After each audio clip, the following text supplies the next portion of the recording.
وقار، آج کی یہ محفل جس میں ہمیں ذکر کرنا ہے اس ذات گرامی کا، اس مقدس ہستی کا جس کے متعلق یہ کہا گیا ہے اللہ کی سرتاب قدم شان ہے، یہ انسان نہیں انسان وہ انسان ہے۔ یہ قرآن تو ایمان بتاتا ہے انہیں، اور ایمان یہ کہتا ہے میری جان ہے۔ یہ وہ مقصود کائنات ہیں، وہ اصل کائنات ہیں، وہ روح کائنات ہیں، وہ جان کائنات ہیں۔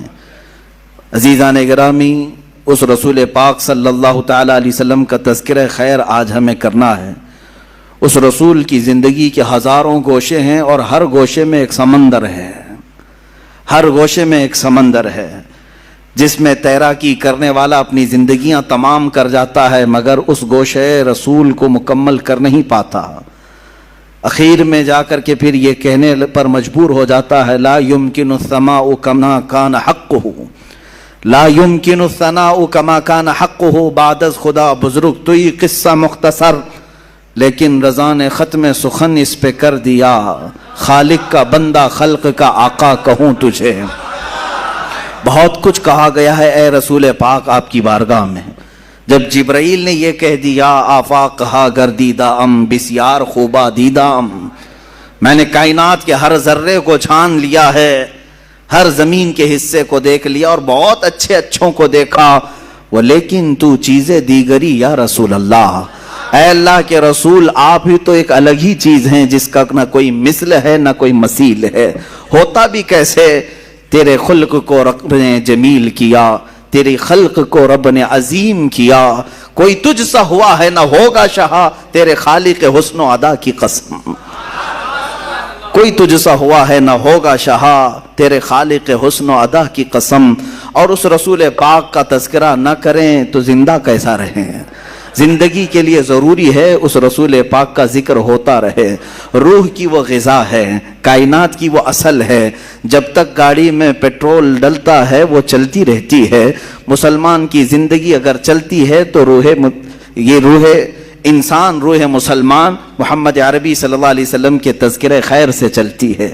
میرے آقا کی محبت کے نغمے ہمارے دلوں کو جلا بخشتے ہیں، اور کیوں نہ ہم کریں، اس لیے کہ ہمارا ہی عقیدہ ہے یہ، وہ جو نہ تھے تو کچھ نہ تھا، وہ جو نہ ہو تو کچھ نہ ہو، جان ہے وہ جہان کی، جان ہے تو جہان ہے۔ اگر رسول پاک کا تذکرہ نہ ہو تو پھر نہ ہم ہیں نہ تم ہو۔ اقبال نے اسی لیے کہا ہے بلبل کا ترنم بھی نہ ہو اور کلیوں کا تبسم بھی نہ ہو، بزم توحید میں تم نہ ہو تو کچھ بھی نہ ہو۔ حضور پاک صلی اللہ تعالی علیہ وسلم کی ذات اگر نہ ہو تو پھر کائنات کا کوئی ذرہ نہیں ہے۔ جن چیزوں کو آپ دیکھیں ان میں نور اگر آج ہے تو وہ برکت رسول اللہ کی ہے۔ اور تمام مداحان رسول نے اپنی اپنی زندگیاں صرف کر دیں، قلم ٹوٹ گئے، سیاہیاں سوکھ گئیں۔ رسول پاک صلی اللہ علیہ وسلم کی بارگاہ میں کبھی سعدی شیرازی نے پکار کر کے کہا بلغ العلا بکمالہ کشف الدجا بجمالہ حسنت جمیع خصالہ صلوا علیہ وآلہ۔ کہیں سے ادیب لائل پوری نے کہا تیرے عشق کے رنگ میں رنگ جائیں میرے یار۔ یہ تمام اشعار جب عاشق اپنے مدح کرتے ہیں رسول پاک کی، ان کی زبانوں سے نکلتا رہا۔ بریلی کے تاجدار نے بھی کہا سرور کہوں کہ مالک و مولا کہوں تجھے، باغ خلیل کا گل زیبا کہوں تجھے، اے جان جان میں جس میں، اے جان جان میں جان تجلا کہوں تجھے، حیران ہوں میرے شاہ میں کیا کیا کہوں تجھے۔ میں چند مصرے پڑھ رہا ہوں، پورے اشعار پڑھنے کی عادت بھی نہیں ہے، تھوڑے سے صرف اس لیے کہہ رہا ہوں کہ دنیا بھر کے مداحوں نے میرے آقا کی شان میں قصیدے لکھے اور قلم توڑ دیے اور ان کی سیاہیاں سوکھ گئی۔ بریلی کے تاجدار سے اوپر ہم چلتے ہیں، پھر دیکھتے ہیں کس نے کیا کیا کہا، تو پھر ہمیں ملا بوسیری نے کہا مولا یا صلی وسلم دائما ابدا علی حبیبک خیر الخلق کلہم، هو الحبیب الذی ترجا شفاعتہ لکل حول من الاحوال مقتحمی. اس قصیدے میں تو 170 اشعار ایسے ہیں جس میں ہر عضو رسول کی تعریف کر دی. حضور کے سفر کی تعریف الگ، معراج کی تعریف الگ، حضور کی پیدائش کی تعریف الگ، خاندان کی تعریف الگ، معجزات کی تعریف الگ، ساری چیزیں بیان کر دی. اخیر میں یوں کہا یا رب بالمصطفیٰ بلغ مقاصدنا واغفر لنا ما مضى یا واسع الکرم.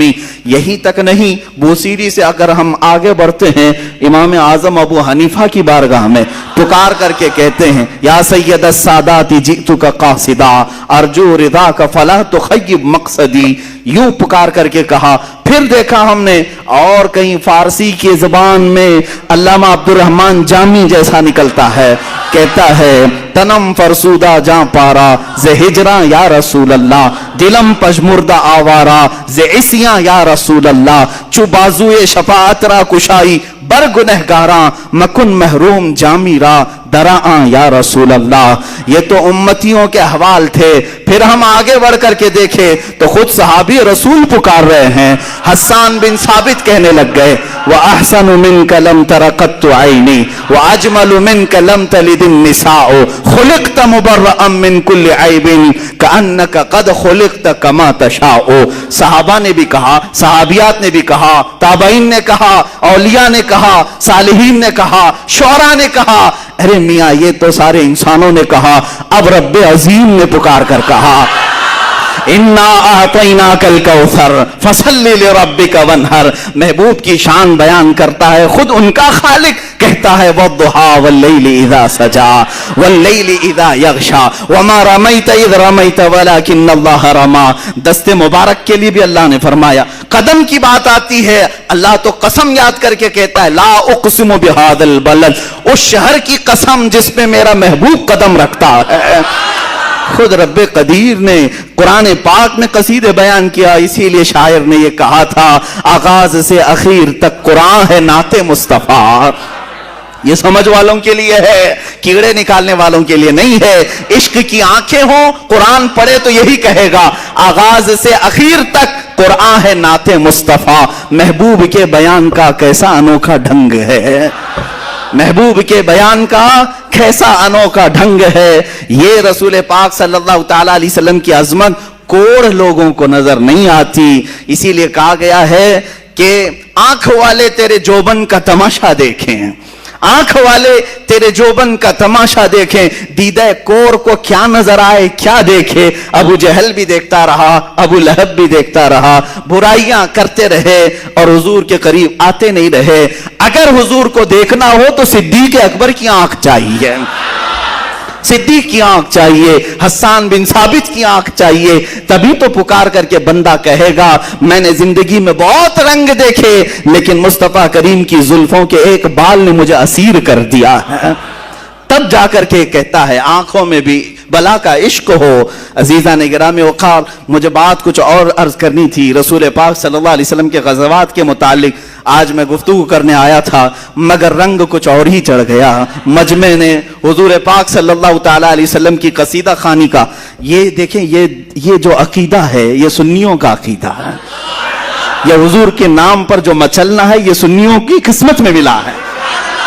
الحمدللہ یہ ہماری قسمت میں ملا ہے. اسی سے تو ہماری امید جاگتی ہے کہ ابھی ہم مرے نہیں ہیں، زندہ ہیں، مرے نہیں ہیں، زندہ ہیں. اسی لیے کہا ہے شاعر نے اس مسلمان کو بیدار تو ہو لینے دو، پھر دنیا کی ہر قوم پکارے گی حسین ہمارے ہیں.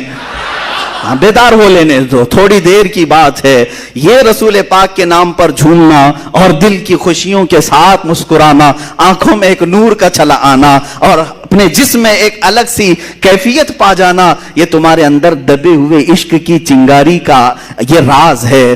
اگر کوئی یہ کہتا ہے کہ مسلمان مر گئے تو میرے عزیزو آزمانے کا نسخہ یہ ہے کہ حضور کا تذکرہ اس کے سامنے کر کے دیکھو.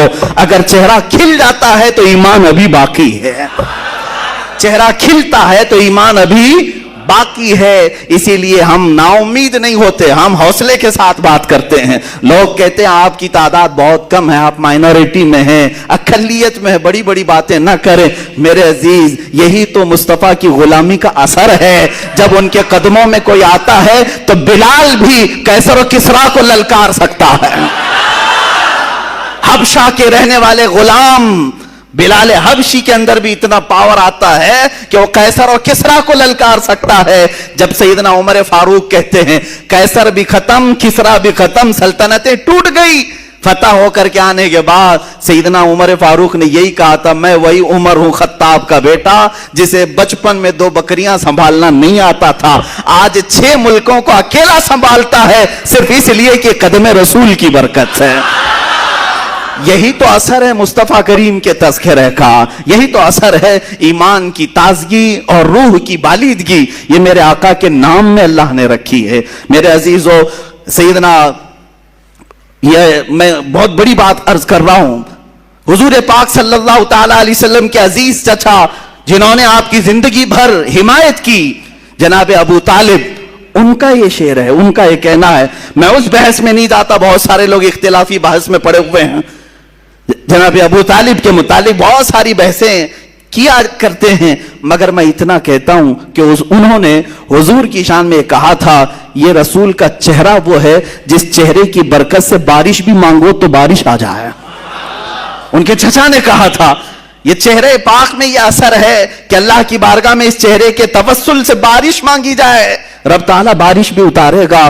اے میرے عزیزو, تم اپنی قسمت پر کیوں نہ قربان جاؤ, اس رسول پاک کو اللہ نے تمہارے حصے میں عطا کیا ہے. یہی تو قرآن میں کہا لقد من اللہ علی المؤمنین اذ بعث فیہم رسولا من انفسہم, اس اللہ نے تم پر بہت بڑا احسان کیا ہے کہ تمہارے درمیان اپنے محبوب رسول کو پیدا کیا ہے.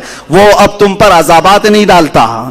پچھلی قوموں کی طرح گناہ آج بھی ہیں, نہ پتھر برستے, نہ آگ برستی ہے, نہ ہواؤں کا عذاب, نہ خنزیر بنائے جاتے ہیں, نہ کتے بنائے جاتے ہیں, نہ خنزیر نہ بندر بنائے جاتے ہیں, کچھ نہیں ہوتے.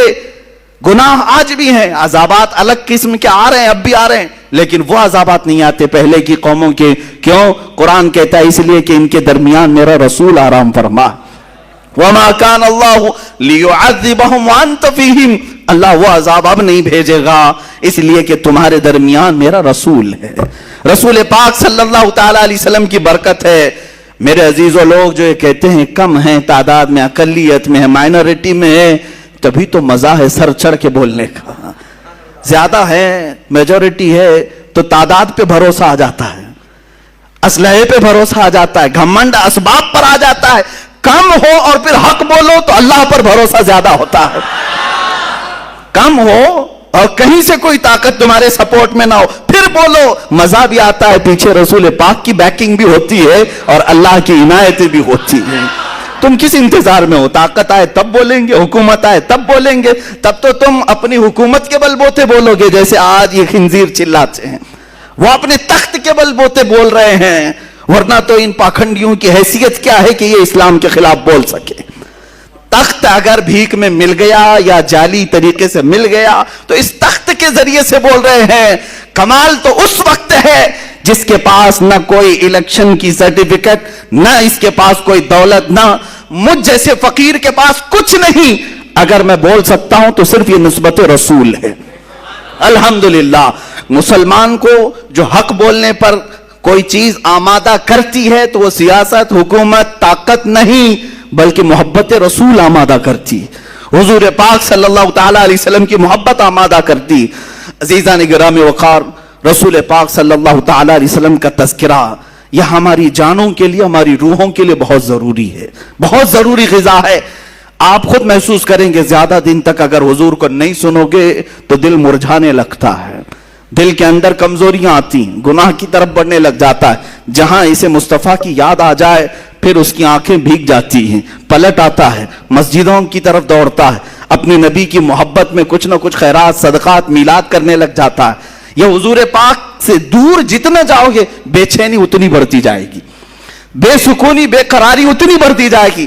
اور اس کا اندازہ کرو جتنا قریب ہوتے جاؤ گے, جتنے قریب ہوتے جاؤ گے وہ نور کے ان جہانوں کا سفر کرنے لگ جاؤ گے جہاں تمہارے برابر کا کوئی آ نہیں سکتا, کوئی آ نہیں سکتا. حضور پاک صلی اللہ تعالی علیہ وسلم سے قربت کا جو سفر ہے، اے نوجوانوں، یہ خوش قسمت لوگوں کو سفر ملتا ہے جو سب کچھ چھوڑ دیا ہو، جیسے صہیب رومی کی طرح اپنے ماں باپ بھائی بہن سب کو چھوڑ کر مکہ سے نکلے تھے۔ ماں نے پکار کر کے کہا صہیب تمہارے بدن پر جو کپڑے ہیں یہ ہمارے سلائے ہوئے ہیں، تیری کمائی کے نہیں۔ وہ بھی نکال کے دے دیا، وہ بھی نکال کے دے دیا۔ مدینے جانا تھا رسول پاک کی بارگاہ میں، کیا پہنا؟ ٹاٹ کے کپڑے، گونی جو تھیلا ہوتا ہے اس کو اوڑھ کر کے کانٹے لگا لیے۔ اتنے پہ نہیں، باپ نے گنڈے بھیجے راستے میں اور مار توڑ کیا، اتنا مارا کہ ناک سے خون آیا۔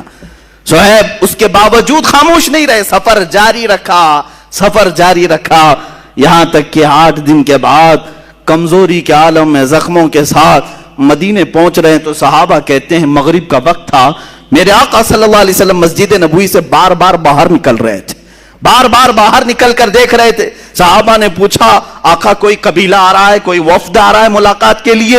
میرے آقا نے فرمایا نہیں، میرا ایک دیوانہ آ رہا ہے، سب کو چھوڑ کر کے آ رہا ہے، ساری چیزیں چھوڑ کر آ رہا ہے۔ وہ غیب داں رسول انتظار میں تھے، جب صہیب پہنچے میرے آقا نے سینے سے سینہ ملایا، اپنی چادر مبارک اٹھا کر انہیں پہنا دیا۔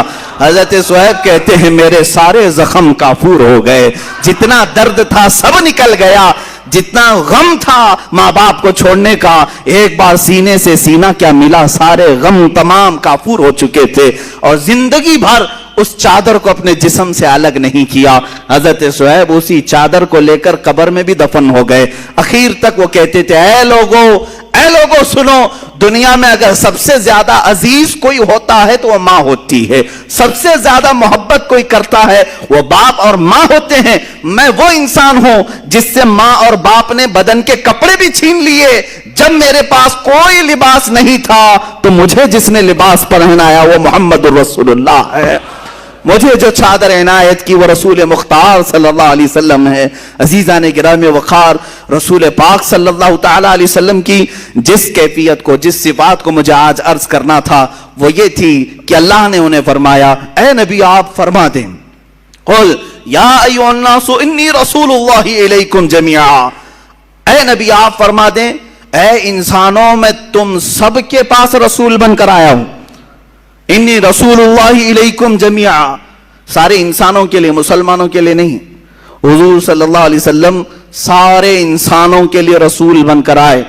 میری یہ دعوت ہے جتنی بھی قومیں آ جائیں ان سب کے لیے بھی حضور رسول بن کر آئے۔ تمہاری نجات اسی میں ہے کہ رسول پاک کی رسالت کو قبول کر لو، چاہے دنیا میں عیسائیت ہو، یہودیت ہو، جو بھی ہو، ان سب کے لیے میرے آقا صلی اللہ علیہ وسلم رسول بن کر کے آئے، سب کے لیے رحمت بھی بن کر کے آئے، اور اسی تبلیغ کے لیے سارے لوگوں کو حق کی طرف بلانے کے لیے میرے آقا صلی اللہ علیہ وسلم پوری زندگی بھر تگ و دو کرتے رہے، محنت شاقہ فرمایا، تبلیغیں کی، اسفار کیے، غزوات کیے، معرکے دیکھے، بہت ساری چیزیں میرے آقا صلی اللہ تعالی علیہ وسلم نے جو برداشت کی وہ صرف اسی مقصد کے لیے کہ رسول صرف مدینے کے لیے نہیں آئے تھے، صرف مکے کے لیے نہیں آئے تھے، بلکہ پوری کائنات کے وہ رسول بن کر آئے تھے، اور سال کے لیے 5 سال 10 سال 100 سال کے لیے نہیں، صبح قیامت تک کے لیے وہ رسول بن کر آئے۔ اب اس رسول کا جو میسج ہے وہ پہنچانے کی ذمہ داری امت کی ہے، تم سب کے کندھوں پر یہ ذمہ داری ہے، ہمارے اوپر یہ ذمہ داری ہے۔ اس رسول کی رسالت، اس رسول کا جو میسج تھا پوری کائنات کے لیے، ہر مسلمان کے اوپر یہ ذمہ داری ہے۔ اگر تم اسلام لا چکے ہو تو اسلام کی خوبیاں دوسروں تک پہنچاؤ، دوسروں تک پہنچاؤ، اس کی خوبیاں کیا ہے۔ آج دنیا پوری پروپیگنڈے کے ذریعے سے اسلام مخالف دشمنی اور زہر اتنا گھول رہی ہے، اس وقت بھی اگر تم اپنی ذمہ داری کو نہیں نبھاؤ گے تو قیامت کے دن پوچھ ہوگی، پکڑ ہوگی کہ تم نے رسول پاک صلی اللہ علیہ وسلم کی تعلیمات کو نشر کرنے میں کون سا کردار ادا کیا۔ تم چاہتے بہت ہو میرے آقا کو، معلوم ہے، تم محبت بہت کرتے ہو اپنے رسول سے، جان دینے کی بھی بات کرتے ہو، سب کچھ لٹانے کی بھی بات کرتے ہو، لیکن اے عزیز تجھے یہ سب کرنے کی اندر سے ہمت، طاقت سب کچھ ہے، لیکن اس رسول پاک کے دیوانے بنانے میں کام کیوں نہیں کرتے؟ لوگوں کو اور اس رسول پاک کے اس امن والے میسج سے جوڑنے میں کیوں نہیں محنت کرتے؟ یہاں پر کچے ضرور ہیں، ہم بہت کچے ہیں، یہ آج دل دہلا دینے والی باتیں ہیں. ہندوستان میں آج جو حالات چل رہے ہیں اس پر میں اگر تھوڑی سی بات کروں, کیا ہمارے ارد گرد آپ نہیں دیکھ رہے نفرتوں کا ماحول بڑھتا جا رہا ہے, زہر اس قدر پھیلایا جا رہا ہے کہ لوگ مسلمانوں کے نام سے چڑنے لگ جائیں. جو اب تک سیکولر کہلاتے تھے وہ بھی کٹر ہونے لگ گئے, وہ بھی اب شدت پسند ہونے لگ گئے.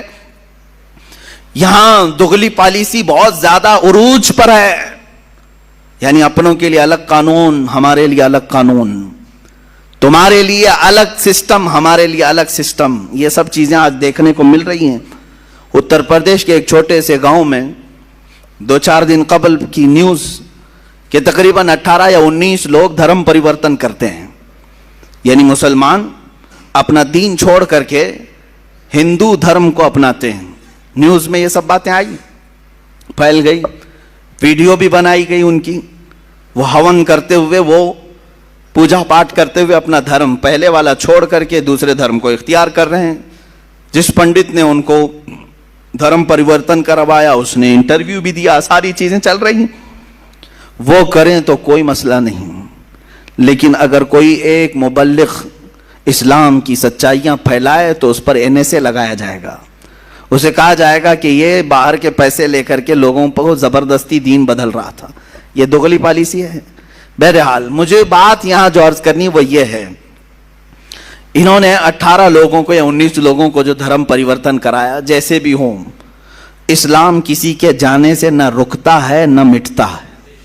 الحمدللہ اسلام کسی ہلکے پھلکے پودے کا نام نہیں ہے.